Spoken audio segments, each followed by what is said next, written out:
তো দেখো আজকে বিকেলবেলাতে সাবান দিতে যাওয়ার ছিল, এর মধ্যে কিছুটা রয়েছে, ওর ব্যাগের মধ্যে কিছুটা রয়েছে। তাই এবার আমি আর বোন ভাবলাম যে যাই একটু গিয়ে ঘুরে আসি, সাবানটাও দেওয়া হবে, মানে রদ দেখাও হবে, কলা বেচাও হবে, তারপর একটুখানি ঘুরে টুরে একটু মোমো টোমো খেয়ে আসি। তো চলো আজকে যাওয়া যাক। আজকে দুজনে মিলে আজকে ব্লগ করবো, মানে আজকে দুজনের ব্লগ তোমরা দেখবে। তো আগে সাবান টাবানগুলো দিয়ে নিই, তারপর তোমাদের কি করব কি খাবো সব দেখাবো। তো চলো। আর এরপরেই দেখো আমি কিন্তু চলে এসেছিলাম রাধারানী শপে আমার প্রোডাক্টগুলো দেওয়ার জন্য। তোমরা একটু আমাকে জানিও তো কারা কারা নেক্সট ভিডিওতে রাধারানী শপটা কোথায়, তোমরা ট্রেন থেকে নেবে এক্স্যাক্টলি কোথায় আসলে পেয়ে যাবে, এই ভিডিওটা দিলে কাদের কাদের হেল্প হবে অবশ্যই আমাকে জানাবে। যতটা কমেন্ট আসবে আমি ততটাই কিন্তু ভিডিওটা সুন্দর করার আরও চেষ্টা করব। তোমরা কারা কোথা থেকে আমার ভিডিওগুলো দেখছো অবশ্যই আমাকে জায়গাটা মেনশন করবে। নেক্সট ভিডিওতে কিন্তু তোমাদের প্রত্যেকের আমি নাম নেব। যারা যারা কালকে এসে ফিরে গেছিলে স্ট্যান্ড রিমুভাল সোপ পাওনি, তো স্ট্যান্ড রিমুভাল সোপ আর স্কিন গ্লোয়িং সোপ দিয়ে গেলাম। তোমরা এখান থেকে ভিজিট করে এখন নিয়ে যেতে পারো, স্টক এখন অ্যাভেলেবেল রয়েছে দোকানে। আর অয়েল অ্যান্ড শ্যাম্পু ওগুলো রয়েছে। আর যারা বড় তেলের বোতল বা শ্যাম্পু নেবে 500 গ্রাম বা 1 কেজি, তো তারা একবার একটু আমাকে নক করে দেন আসবে, কারণ এখানে কিন্তু বড় তেলের বোতল দেওয়া হয় না, যেটা নর্মাল দেওয়া হয় 100 ml অয়েল আর 200 ml শ্যাম্পু, এইগুলোই কিন্তু স্টক এখানে রয়েছে। এছাড়া সোপ তোমরা দুটোই এখানে অ্যাভেলেবেল এখন পেয়ে যাচ্ছ। আর এরপর দেখো আমি আর বোন কিন্তু চলে এসেছিলাম একটু প্ল্যাটফর্মের ওপরে। এইদিকে দেখো ওয়েদারের অবস্থা কিন্তু ভীষণ খারাপ ছিল, বাট এত সুন্দর লাগছিল যেটা বলার কথা না। তাই জন্য ভাবলাম একটু তোমাদেরও সুন্দরভাবে দেখাই, আর কি করা যাবে। আর জানো না, এই রাস্তায় বেরিয়ে ব্লগ শুরু করলে কিছু কিছু লোকজন এমনভাবে তাকায় যেন জীবনেও কাউরে ক্যামেরা করতে দেখে নেয়, কি আর বলবো। কিন্তু ওই যে লজ্জা শরমের মাথা খাইয়ে হলেও আমি ব্লগ করব ভাই, আমাকে ব্লগ করা দিয়ে কেউ আটকাতে পারবে না। আর এই যে আমাদের স্বপ্নের শহর গোবরডাঙ্গা, কারা কারা গোবরডাঙ্গাতে এসেছো আর গোবরডাঙ্গার সমস্ত জায়গা তোমরা ঘুরেছো অবশ্যই এটা কমেন্ট করে জানিও তো। আর এইদিকে দেখো দেখতে দেখতে কিন্তু আমি একটু সবজি বাজারে চলে এসেছিলাম সবজি বাজার করতে, কারণ মা বলেছিল কিছু জিনিস নিয়ে যাওয়ার জন্য, সেই কারণেই কিন্তু চলে এসেছিলাম। এবার তোমাদের একটা ঘরোয়া টিপসও আমি দিয়ে দিই, কারণ দেখো শুধু ভিডিও দেখলে তো হবে না, তার সাথে সাথে নিজেদেরও যেগুলোতে উপকার হবে সেটাও দেখতে হবে।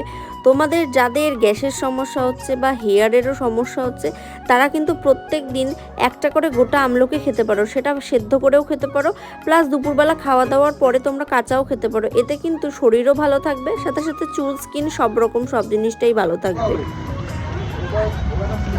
গাইস, হলুদ কিনতে গেছিলাম, আমাদের ঠকায় হলুদ নিয়ে এনেছে, মানে হলুদ নিয়ে এনেছে না, ঠকায় আমাদের টাকা নিয়ে এনেছে। অল্প একটুখানি হলুদ দিচ্ছে আর টাকা নিল 50 টাকা, পুরো ঠকাই নিচ্ছে না। তাছাড়া আমি ঠকছি আমরা, কিন্তু কিছু করার ছিল না, বাধ্য হয়ে নিতেই হলো। এই জন্য একা একা রাস্তায় বেরোই না, ভুলভাল হয়ে যায় সব। দেখো এরপর কিন্তু চলে এসেছিলাম মোমো খেতে। আর মোমো তোমরা সবাই অনেক জায়গায় খেয়েছো, আমরাও গোবরডাঙ্গার অনেক জায়গায় খেয়েছি, কিন্তু বিশ্বাস করো আমাদের এইখানের মোমোটা এত সুন্দর করে, দার্জিলিং মোমো মানে জাস্ট ওয়াও। যদি তোমরা কখনো এখানে আসো না, একবার তোমরা দার্জিলিং মোমো ট্রাই করে দেখতে পারো, যে কাউকে বললেই কিন্তু চিনতে পারবে। আমি গ্যারান্টি দিয়ে বলতে পারি একবারের জন্য হলেও তোমাদের মনে হবে যে সপ্তাহে একবার হলেও আমরা এখানে এসে মোমো খেয়ে যাই, কারণ মোমোগুলোর টেস্ট এতটা সুন্দর আর ওরা এতটা হাইজিন মেনটেন করে বানায় না মোমোগুলো। সত্যি সব জিনিসের আগে আমাদের কিন্তু শরীরের খেয়াল রাখতে হবে। অনেক জায়গাতেই আছে ভীষণ নোংরামো করে, সেইখানে খেলে পরে কিন্তু শরীর খারাপ অনিবার্য। তবে আমাদের এখানে এই দার্জিলিং মোমোটা দারুণ বানায়। একটা আমরা নিয়েছিলাম স্টিম মোমো, আর একটা নিয়েছিলাম আমরা ফ্রাই মোমো। তোমরা কারা কারা স্টিম মোমো বা ফ্রাই মোমোর মধ্যে কোনটা বেশি ভালো খাও অবশ্যই কিন্তু একটা কমেন্ট করে জানিও। আর ওখানে কিন্তু গরম গরম মোমো খেয়ে আমাদের লেগে গেছিলো ঝাল। তারপর চলে আসলাম দোকানে এসে কিন্তু একটা ক্যাম্পা নিয়ে নিয়েছিলাম দুজনে খাবো বলে। সত্যি কথা বলতে জানো, আমি না আগে কোল্ড ড্রিঙ্কস খেতে ভীষণ ভালোবাসতাম, কিন্তু আমার একবার এত শরীর খারাপ হয়েছিল আমি হসপিটালে পর্যন্ত ভর্তি ছিলাম। তারপর আমি ওই নিয়ে 1 বছর ভুগেছি। তারপর থেকে ডাক্তার আমাকে কোল্ড ড্রিঙ্কস খেতে একদম বারণ করে দিয়েছে। আর এরপরে এইদিকে দেখো তোমরা, আমরা স্টেশনে এসে দেখলাম এইখানে ওয়াইফাই অন করলে কোথাও পাওয়া যায় নাকি। আর আমার এই বোন কিন্তু এসে খজরামি শুরু করে দিয়েছিল, এখানে এসে ভুলভাল পাসওয়ার্ড দিচ্ছিল আর দিয়ে দেখছিল যে কোনোটাই কানেক্ট হয় নাকি। এরপরে আমরা যেটা হঠাৎ করে দেখলাম, তোমরা দেখতে পাচ্ছ ওয়াইফাই এর নাম রয়েছে আগে টাকা দে, মানে ভাই মানুষজন কি লেভেলে ছেঁচড়া হলে এইসব করতে পারে, যদিও বা আমিও কম ছেঁচড়া না, আমার যা নাম রয়েছে কি আর বলবো, থাক আর বেশি কিছু বললাম না। আর এই দিন কিন্তু অনেক দিন পর রাজদীপে ছাড়া আমি একা একা বেরোছিলাম। সত্যি কথা বলতে আমি মাঝে মাঝে একটু নিজেরাও একা একা বেরোতে হয়, কারণ নিজে নিজে একা বেরোলে অনেক কিছু শেখা যায়। যেমন ধরো ধাক্কা খেয়ে কোথাও পড়ে গেলাম, চারিপাশে মানুষজন নেই, আমার একা উঠতেই হবে যে কোনো রকম ভাবে, এরকম অনেক কিছু শেখা যায়। তোমরা যদি আমার কাছে এরকম এরকম নতুন নতুন টিপস শিখতে চাও অবশ্যই কিন্তু আমার চ্যানেলটারে সাবস্ক্রাইব করে রাখো, তাইলে কিন্তু তোমরা এরকম নতুন নতুন অনেক টিপস পাই যাবা। সারা জীবনে বাজার না করতে আসলে যা হয়, খই দিতে বলছে, আমি বুঝতেই পারছি না কতটা খই নেব। ওই প্যাকেটের মানে আইডিয়াটা দেখলে আমি বুঝতে পারি। এটা কি 200 দিচ্ছে? 200-ই দাও। খই নিতে গিয়ে আমার হ্যাঁ, এগুলো তো আখের গুণ না?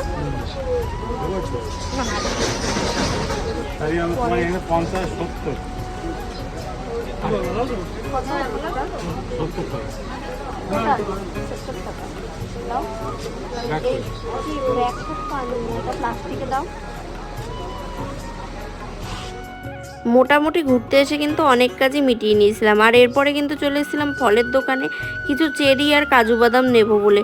কারণ ওই যে তোমাদের বললাম না এর আগের একটা ব্লগে আমার বার্থডেতে আমি একটু পায়েস পর্যন্ত খাইনি, দুদিন ধরে খুব পায়েস খেতে ইচ্ছে করছে। তাই মারে বলেছি, মা তুমি কিন্তু এবার পায়েস করে দেবা। তা মা বলেছিল আসার সময় একটু কাজু বাদাম নিয়ে আসিস। আর এরপরে দেখো চলে এসেছিলাম কিন্তু চপের দোকানে। এখানে কিন্তু অনেক রকমের চপ পাওয়া যায়। আমাদের এখানকার একদম ফেমাস একটা মিষ্টির দোকান, যার নাম হচ্ছে গিয়ে কালীগঙ্গা। তোমরা গোবরডাঙ্গাতে আসলেই দেখতে পারবে, যে কোনো কাউকে বললেই চিনতে পারবে। এখানের মিষ্টি বা যে কোনো কিছু তোমরা একটু ট্রাই করে দেখো, ভীষণ সুন্দর এদের খাবার দাবারের কোয়ালিটি। এত রকমের জ্ঞান দিয়ে হঠাৎ করে আমি কিন্তু পুরো শকড হয়ে গেছিলাম। হঠাৎ করে দেখি রাজদীপ এসে মিষ্টির দোকানের সামনে দাঁড়িয়ে রয়েছে। ও কখন এসছে, কিভাবে কখন দাঁড়িয়েছে আমি সত্যিই দেখিনি।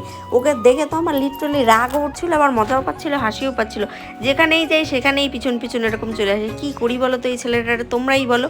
যাই হোক, এত না বকে এই যে টোটো ভাড়াটা বেঁচে গেল, এটাতে বেশ ভালোই হলো। ঘুরলামও, টোটো ভাড়াটাও বেঁচে গেল। এই যে একটা পার্সোনাল ড্রাইভার রয়েছে, এর জন্য কিন্তু আমার প্রচুর টাকা হয়ে গেছে। এই টোটো ভাড়া বাঁচিয়ে বাঁচিয়ে বাঁচিয়ে আমি প্রচুর টাকা করে ফেলেছি। তোমরাও কিন্তু এরকম একটা পার্সোনাল ড্রাইভার রাখতে পারো। আর এদিকে দেখতেই পাচ্ছ দাদু ঠাম্মা বলেছিল যে চপ নিয়ে আসতে, তাই এখান থেকে নিয়েছিলাম আমের চপ, মোচার চপ, আলুর চপ। যেখানে দেখো দাদু কিন্তু চপগুলো পেয়ে এত মজা পেয়ে গেছে কিছু বলার না। আমার দাদু কিন্তু চপ সিঙ্গারা খাইতে খুব ভালোবাসে। কাদের কাদের বাড়িতে দাদু ঠাকুমারা এরকম চপ সিঙ্গারা খাইতে ভালোবাসে অবশ্যই কিন্তু জানায়। দাদুর খাওয়ার পরে রিয়াকশানটা খালি একবার তোমরা দেবো। আমি বললাম কেমন লাগতেছে দাদু, দাদুর কিন্তু সেই পছন্দ হয়েছে। আর আমার দাদু না কিন্তু এই কিন্তু আমার বর হয়, তোমাদের আজকে বলে দিলাম। কাউরে কিন্তু তোমরা বলবা না, শুধু তোমাদেরই জানালাম। এই যে সাদা চুল দেখতে পাচ্ছ, ইনি হচ্ছে সতীন। সতীন, হ্যাঁ ঠিক শুনেছো। কি বলবো, এইরকম সতীন নিয়ে ঘর করা যায় না, ভীষণ জ্বালায় আমারে। যেই কারণে আমি ওনার সাথে থাকতেই পারি না, বাধ্য হয়ে আমার বাপের বাড়িতে থাকতে হয়, নাইলে কিন্তু আমার এইখানেই আমার থাকতে হতো। কিন্তু কি করব, সতীনের জ্বালায় পারি না থাকতে। কিন্তু তাও কি করবো, ওই যে ভালোবাসা, ভালোবাসা বলে একটা জিনিস আছে না, ভালোবাসা। তো তাই জন্য কিন্তু দেখো সতীনরেও আমি না দিয়ে পারলাম না, সতীনের জন্যও নিয়ে আইছিলাম। তো আজকের ব্লগটা এটুকুই থাকলো, দেখা হচ্ছে তোমাদের সাথে নেক্সট ব্লগে।